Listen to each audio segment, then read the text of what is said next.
Hello, I'm Regina Botras, and this is Backstage, where we talk with the who's who on stage, in dance, comedy and performing arts, speaking with the leading theatre makers of our times and how they came to the stage and what drives them and inspires them.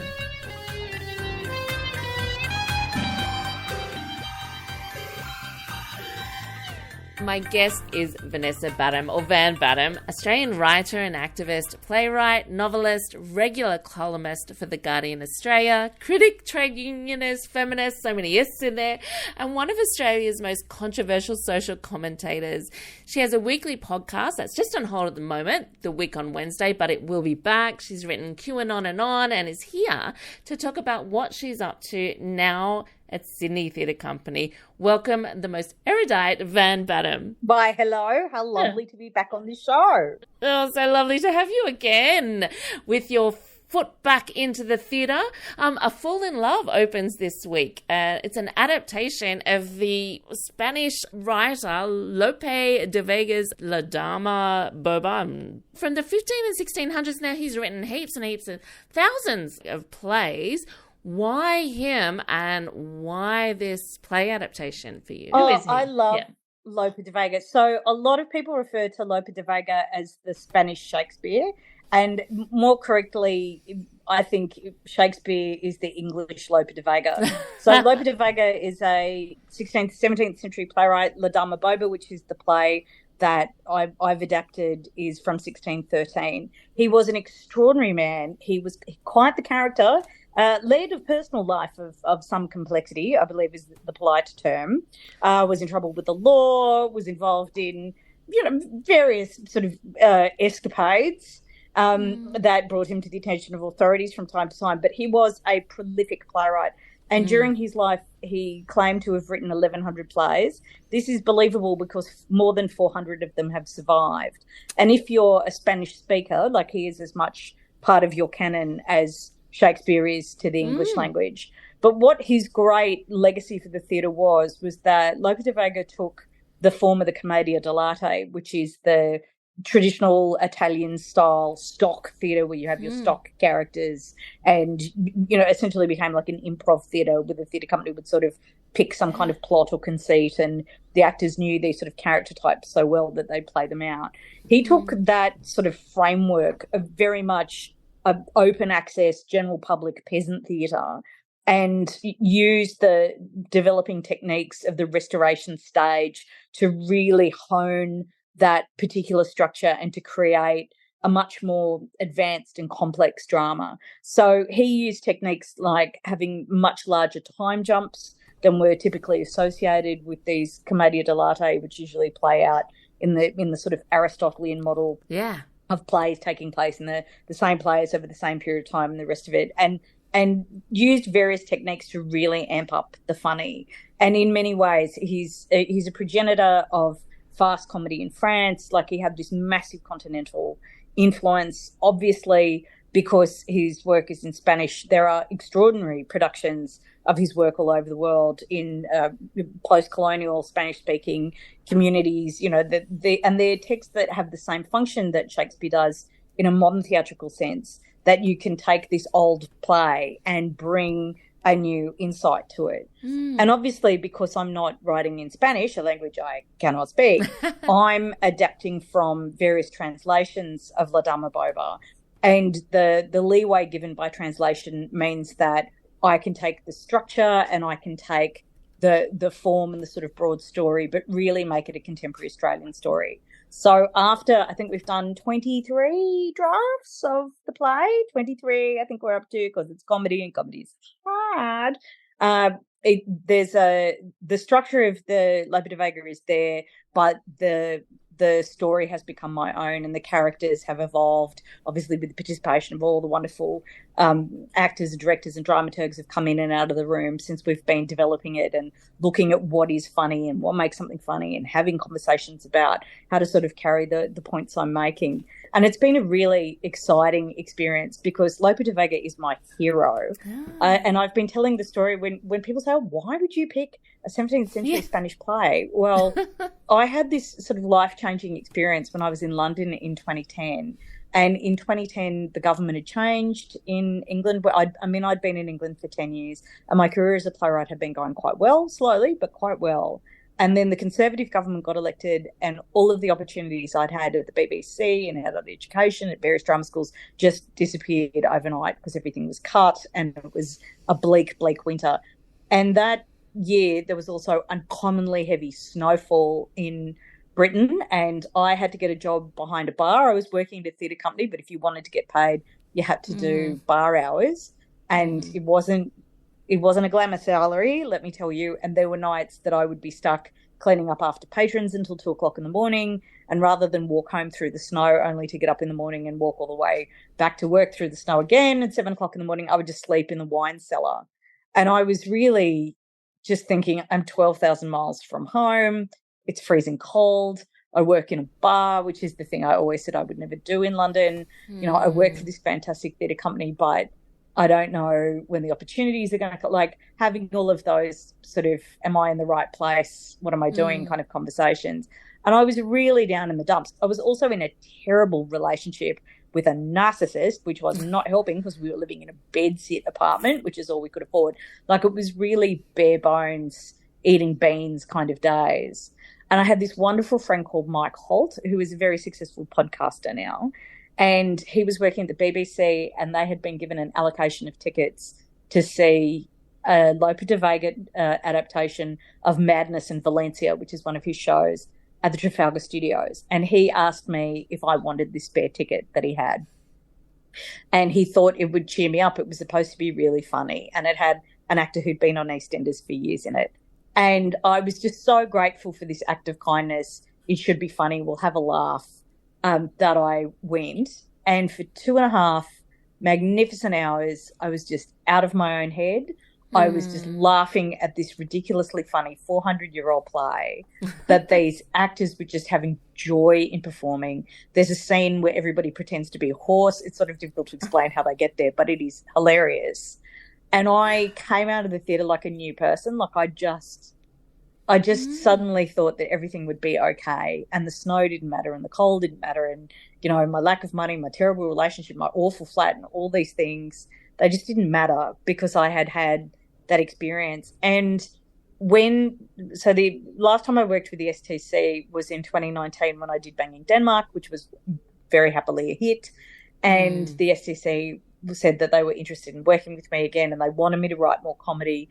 And what was I interested in? And I pitched a bunch of Lope de Vega, and they really latched onto sort of my concept for the adaptation of La Dama, Boba, which became A Fool in Love. And my pitch was, like, we've all been having a really hard time with COVID. So I got the commission when COVID had started and the lockdowns were happening. And I was like, I just think when we come out of this, we're all really going to need a laugh. We're going to need a laugh like we'd never need a laugh before. And, of course, since that time, and the lockdowns just dragged on and on and on, and we did one little workshop in one of those sort of, you know, holiday periods between lockdowns up in Sydney where none of us were allowed to hug, and we all had to sit at a distance to read the script. And it was sort of appropriate, the idea that trying to make a comedy in these terrible sort of circumstances. And since that time, I mean, I've been through some hell in my personal life. My mother was diagnosed with cancer during the lockdowns.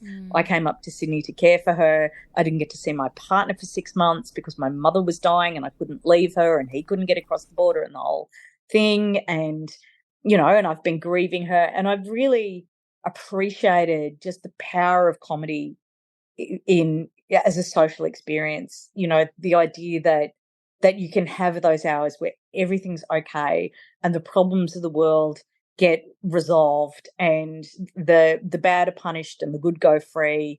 And, you know, this wonderful sort of universal theme of, you know, people falling in love and making adult mistakes, and horror and tragedy and those things being something that's happening in another place, to just these crazy human dramas that we create of our own vanity or stupidity or foolishness or willfulness or stubbornness.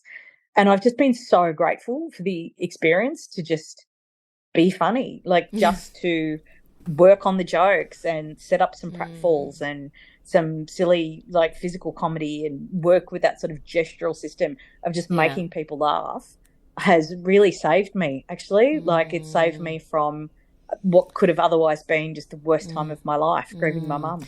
You said that he used to write it in this way where he would get actors in there and have these sort of stereotypes, for want of a better word. I don't remember what you said, but it sounds like now taking these adaptations in a way is working in the same sort of form with his work to a current time. And are we in our time now? And you also said to work out on the stage what is funny and what is funny. Did you work it out? What is funny? You know, I am truly blessed with the company.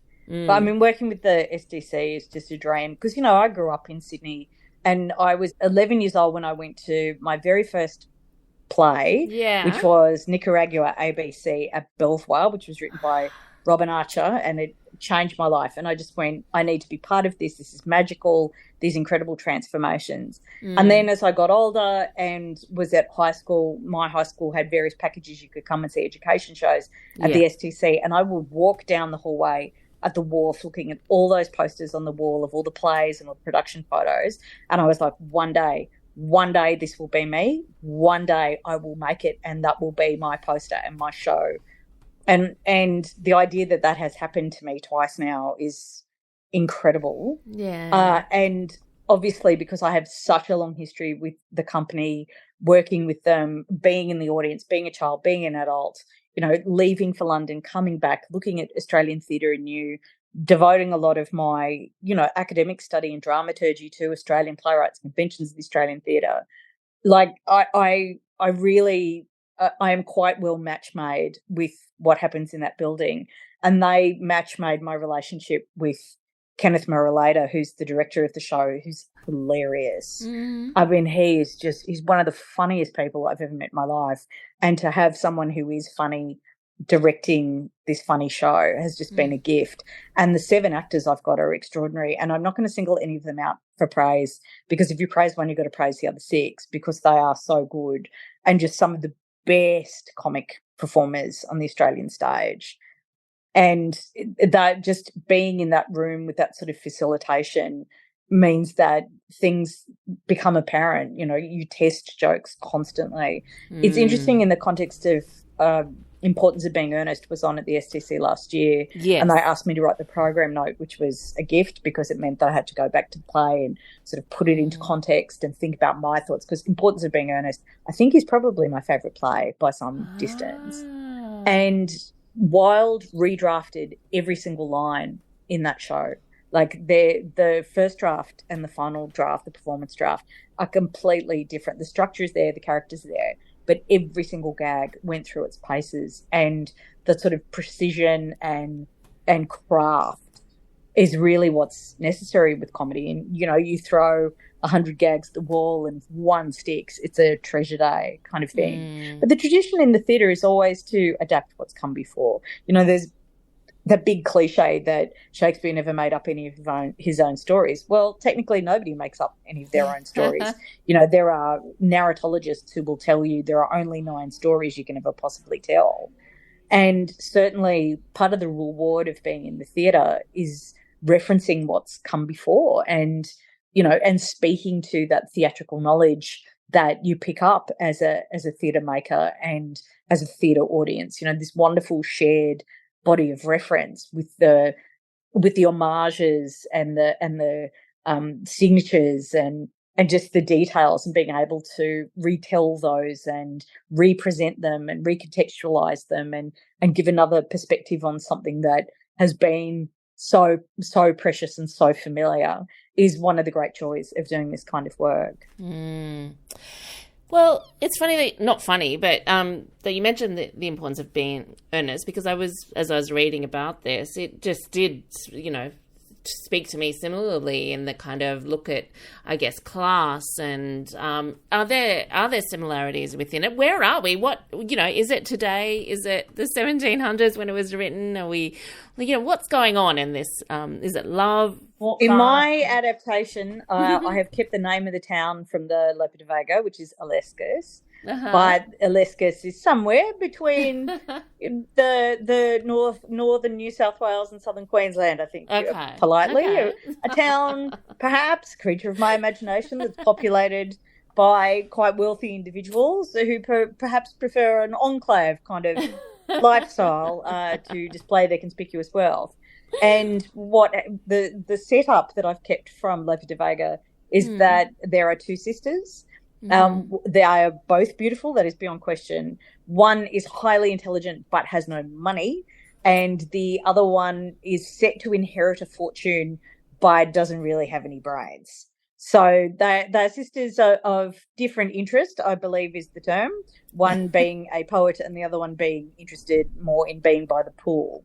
And because the poolside sister is set to inherit this massive fortune, a number of aspirational young men in various guises turn up to court her to get their hands on the money and the status and the wealth and the various different kind of privileges associated with that matchup, which turns out to be a bit more difficult than anybody envisaged. And of course, the reason for using this kind of setup is to really do what I like doing, which is, one, reminding people Australia has a class system, and to poke fun at it and to satirise this strange sort of competition of status that Australians get caught up in, and these sort of materialistic attachments that are made, or these opportunistic sort of social pursuits, the way that we evaluate wealth, class and status, which are, of course, very different things. And in Australia, which is a country of new money, it's quite liberating to look at just the way that the transactions of power with those attributes work so dynamically. You know, you can raise a fortune in one generation and lose it in the next in this country, in the way that it's a bit more difficult to dislodge an aristocracy in a European country or the vast unearned wealth of American imperialists. So it is a satire of those kind of aspirational and materialistic values that are very apparent in Sydney. And always, it was interesting that I was writing this play when the lockdowns were on, and because my mother was sick, I relocated from my home in regional Victoria back to Sydney, back to the burbs. And my mother's suburb, which was once full of war service homes and fibro and, you know, hard scrabble backyards and working class battlers, is now gentrified almost beyond all recognition. And being with my mum, who still was living in, you know, the past of this area and the old neighbourhood, and then literally walking out the door and seeing the McMansions and, you know, the Lexuses and the conspicuous displays of wealth was really interesting. Like, I think it's a very live wire topic in Sydney, you know, that notion of aspirationalism and what that means. And also the notion of class, I think, in Australia is very complex for people. I have never stopped thinking of myself as a working class person, even though I'm a columnist for The Guardian, which is literally the most middle class job in the whole world, you know, but because of my accent and because I was educated at state school and because I went to the University of Wollongong and because my parents never had any money when I was growing up and all of those things. I mean, I have class adventures all the time. Like, I do these, you know, like middle class gigs on TV, in the media, at conferences speaking, and my husband refers to it, because he's seen it so many times, as the waitress in the wrong room syndrome, where I will walk into a place and sort of go, oh, yeah, you know, is this whatever? And because of the way that I talk, I'm sort of redirected. It's like, oh, you're supposed to be downstairs. I mean, I was telling this story the other day. I was in a Sydney arts venue that shall remain nameless because this is shameful, like a couple of months ago. And I walked in with my, you know, big hair and my hoop earrings, and I was there to see, you know, some highbrow entertainment. And somebody literally came up to me and asked me if I was lost, if I was in the wrong building, because I think because it was the only person there who wasn't wearing a grey pashmina. And it's things like that all the time. Like, I've been telling this story a lot about, I was in a restaurant in Brisbane with my lawyer last year, and a woman asked me if I'd hang her coat and close the door. And I did it because, you know, I'm not ashamed to do that. But at the same time, I was like, yeah, like my voice, my accent, the way that I present myself, you know, I'm still very much in that I will always be a bogan. It doesn't matter what I do. It doesn't matter how many degrees I collect. It doesn't matter how fancy my literary references are and my fancy schmancy education. It just doesn't matter. Like, whereas in most of my life, I've had absolutely no money. Like, I haven't had $1, and yet I get to participate in these sort of extraordinary cultural spaces because of the notion of Australian opportunity, because those doors haven't been completely shut, and somehow I managed to run through them at various points in my life. Whereas, you can be exceptionally middle class and have had the posh private school education and the totally well-meaning bourgeois inner city parents, and and yet be earning nothing and be a barista, but still be incredibly middle class. You can be ruling class in this country and sort of this self-appointed aristocratic, sort of born to rule type, and have lost all your money, or be disgraced, or to be considered disgusting. There are these really interesting intersections that go on in this country without the sort of politeness or traditions that obscure their reality in other countries. And we all sort of rub up against one another a lot more, I think, in Australia. And even though we're the great egalitarian country, we fundamentally know that's not true. And that the sort of satirical barbs leveled at one another within that constantly churning class, status, wealth pyramid, I find really interesting. And that's really what is at the heart of the play. Well, that's kind of what I wanted to ask you, actually, because, you have written in all of these various sort of forms, as a critic, as a podcaster, and TV, and novel and stage. What is it that, a play like Fall in Love or the stage does that the other kind of forms don't? Because you've, obviously written a lot about, or spoken a lot about, or critiquing society and politics and those sort of things. What can you do on the stage that you can't do in those other places?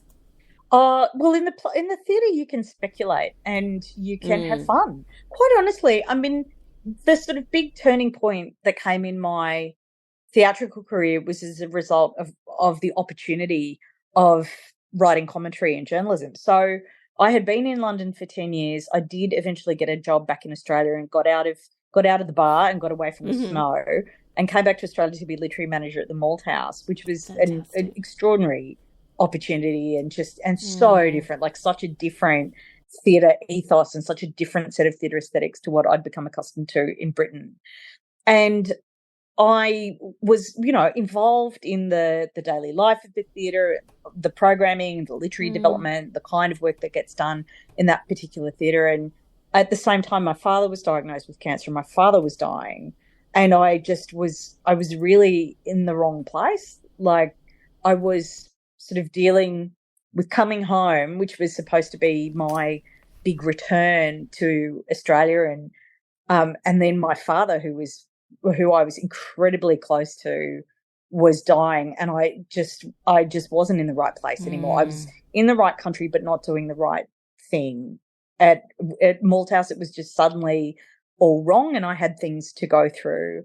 And my father died. I was on bereavement leave. I was in Sydney with my mother, who was heartbroken, and I got this phone call from my friend Karen saying that a show that she used to do in Melbourne called Cherchez la Femme, which was like Q&A but just for feminists. And, you'd have 5 feminists on stage debating sport or class or hats or fashion or whatever.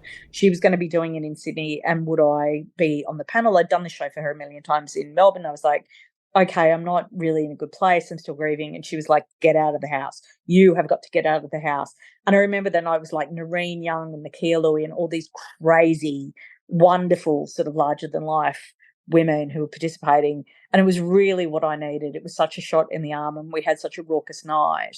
And I got a phone call from The Guardian like the next day. It must have been on a Friday, and I got a phone call on a Monday or something.